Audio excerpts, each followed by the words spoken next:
इस खबर के पेश करता है अरबियन जूसेस एंड सलाड्स। रियासत महाराष्ट्र के ज़िले पुणे में भयानक आतिशगी का मामला सामने आया। जुमे की शब शहर के कैंप एरिया में फिश स्ट्रीट पर भयानक आग लग गई। फिश स्ट्रीट में बड़ी तादाद में कपड़ों की दुकानें हैं।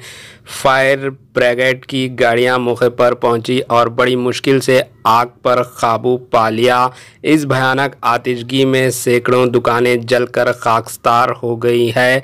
सुबह 6 बजे के करीब आग पर काबू पा लिया गया।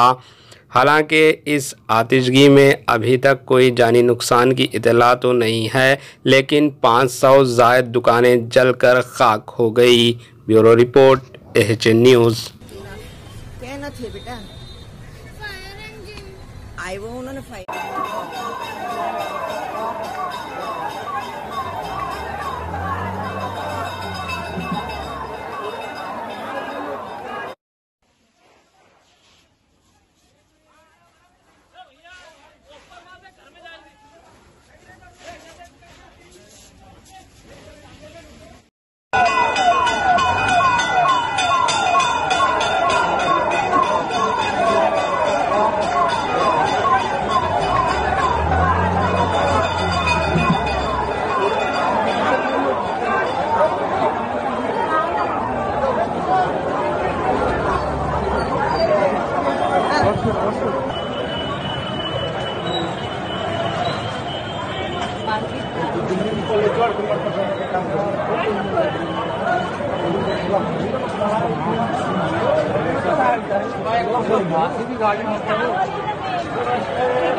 हमारे एचएन न्यूज़ को सब्सक्राइब करिए ताकि आपको नोटिफिकेशंस आते रहे वक्त पर।